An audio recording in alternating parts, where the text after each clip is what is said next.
नमस्कार दोस्तों, मैं सुरजीत स्वागत करता हूं आपका to the point study with Surjeet channel पर। और इस वीडियो में आज हम समझने वाले हैं कि जो आपका आरओ पेपर जो फरवरी 2024 में हुआ था, जो कि कैंसिल हो गया था। तो इस पेपर का स्तर क्या था? क्या ये पेपर बहुत आसान था या मॉडरेट टू टफ था या बहुत टफ था? इसमें किस प्रकार के प्रश्न पूछे गए थे? और नेक्स्ट जो री एग्जाम होने वाला है आरओ का, क्या आप उस पेपर के लिए तैयार हैं?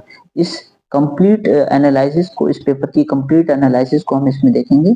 ठीक है, अच्छे से हम समझेंगे कि किस प्रकार के प्रश्न पूछे गए थे, वन लाइनर कितने क्वेश्चन पूछे गए थे, और जो मैचिंग वाले आते हैं वो कितने क्वेश्चन थे, पेपर का स्तर एक्चुअल में क्या था, और उस स्तर मतलब उस स्तर को ध्यान में रखें आपकी क्या किस तरह की तैयारी होनी चाहिए।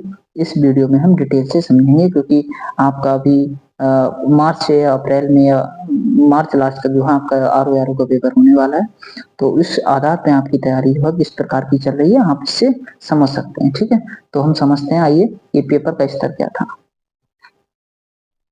तो देखिए, ये जो 11 फरवरी को आपका एग्जाम हुआ था, आरओ 2023, 11 फरवरी को हुई जो आरओ 2023 में इसका अपन आया था ना।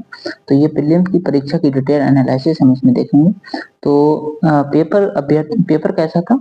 तो पेपर जो था वो अभ्यर्थियों के ज्ञान के साथ निर्णय लेने की क्षमता और समझ बूझ को परखने के उद्देश्य से बनाया गया था। ठीक है, ये पेपर जो स्टूडेंट है, एस्पिरेंट है, उसके ज्ञान के साथ, मतलब वो डिसीजन मेकिंग उसकी कैसी है, प्रेजेंट टाइम में जो है वो कैसा निर्णय ले पाता है, उसको उसके आधार पे उसकी क्षमता क्या है और समझ बूझ उसकी कैसी है, उसको परखने के उद्देश्य से पेपर बनाया गया था। मतलब डेप्थ में पेपर था थोड़ा। ठीक है, तो पेपर के स्तर की बात करें तो पेपर का स्तर जो था वो मध्यम से कठिन था। ठीक है, मतलब मॉडरेट टू टफ था पेपर, आसान नहीं कहेंगे पेपर को। और इसमें जो असर्शन रीजन वाले क्वेश्चन आते हैं ना, अभिकथन और कारण वाले, ये प्रश्नों की संख्या टोटल 22 थी। कितनी थी? 22। ठीक है, इस ये आप कहीं नोट भी करते जाइए कि अगर आप ये पीडीएफ चाहते हैं तो मेरा टेलीग्राम चैनल है इतिहास वाला सुरजीत, मैं लिख देता हूँ यहाँ पे। ठीक है, स्पेलिंग बोल देता हूँ, ITIHASWALLAH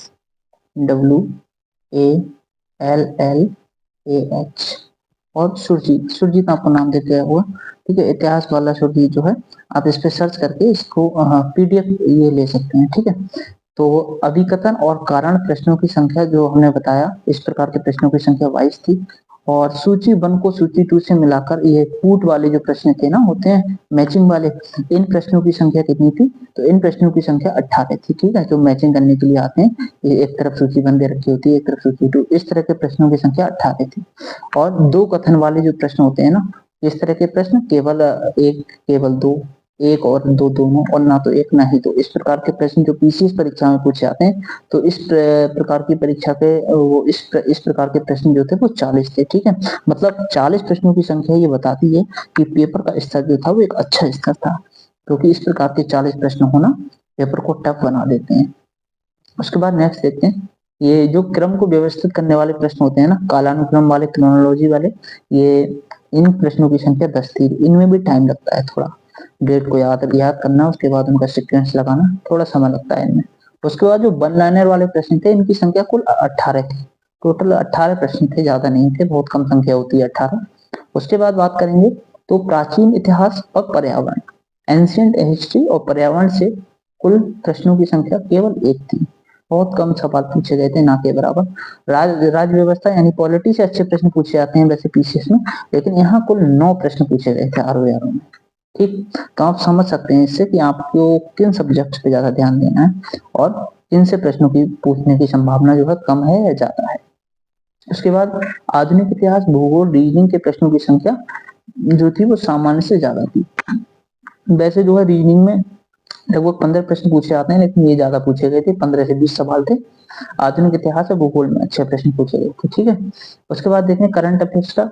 तो करंट अफेयर्स जो थी ना, इसमें कोई भी प्रश्न वन लाइनर नहीं था, और करंट के प्रश्न ज्यादातर महत्वपूर्ण टॉपिक से ही थे, जैसे कनाडा विवाद, निवेशक समिट, जो इन्वेस्टमेंट समिट्स होते हैं, चंद्रयान, G20, इन सभी से रिलेटेड जो स्टेटमेंट वाले सवाल थे, इस तरह के करंट अफेयर्स में पूछे गए थे। वन लाइनर एक भी सवाल नहीं था करंट अफेयर का। उसके बाद बात करें तो पेपर में उत्तर प्रदेश विशेष के 9 प्रश्न थे, मतलब यूपी स्पेशल की बात करें तो 9 प्रश्न पूछे गए थे। तो आप मान के चलिए कि यूपी स्पेशल के 10-11 प्रश्न पूछे ही जाने हैं नेक्स्ट जो एग्जाम होने वाला है आपका RO उसमें री एग्जाम में। उसके बाद देखिए 3 प्रश्नों की हिंदी और अंग्रेजी में भिन्नता थी। एक प्रश्न का उत्तर पेपर के ही एक प्रश्न से हल हो सकता था। तो जब आप पेपर सॉल्व कर रहे हैं ना एग्जाम हॉल में, तो आपको हर क्वेश्चन को बहुत अच्छे से पढ़ना है। हो सकता है कि नेक्स्ट क्वेश्चन में उसका उत्तर मिल जाए। जैसे वो जो क्वेश्चन था ना, मैं बीपीएससी में आया था 104वां संविधान संशोधन, तो देखो एक जगह उसका आंसर मैच करवा रहा था, नेक्स्ट में उसका स्टेटमेंट दिया था। तो बहुत अच्छे से हमें पढ़ना है, जिससे कि हमारा एक या दो क्वेश्चन भी अगर इससे हम निकाल पा रहे हैं तो हमारा बेनिफिट होगा उससे, ठीक है। नेक्स्ट है RO परीक्षा में ज्योग्राफी के लगभग सारे प्रश्न जो थे वो PYQ से थे। तो भाई साहब PYQ आप यूपीपीसीएस प्री और यूपीपीसीएस के 2018 तक के मेंस के प्लस 2012, 13, 14 तक के यूपीएससी के जो पेपर होते थे उनको भी देख लो और RO के PYQ लगा लो। इससे आपके कम से कम ना 40 से 50 प्रश्न आपको यहाँ से मिलेंगे पक्का, ठीक है। नेक्स्ट देखते हैं विज्ञान के कुछ प्रश्नों का स्तर जो था वो इंटरमीडिएट लेवल का था। मतलब साइंस के जो कुछ क्वेश्चन थे वो 10+2 लेवल के थे और कुछ प्रश्नों को हल करना भी पड़ा होगा। मतलब कुछ प्रश्न ऐसे थे जो कैलकुलेशन वाले थे, ठीक है। तो ये हमने डिटेल एनालिसिस देखी इसकी RO के पेपर की। अब ये आप ये समझिए जो पेपर होने वाला है ना, ये पेपर जो मार्च लास्ट या अप्रैल तक होगा, इसकी स्ट्रेटजी आपको कैसे बनानी है वो इस एनालिसिस को देख के आप समझिए कि इस पेपर किस स्तर का आ सकता है। 40 क्वेश्चन अगर आपके असर्शन रीजन वाले या मतलब कथन कारण वाले इस तरीके के होते हैं, पेपर को टफ बना देते हैं, पेपर टाइम टेकिंग हो जाता है।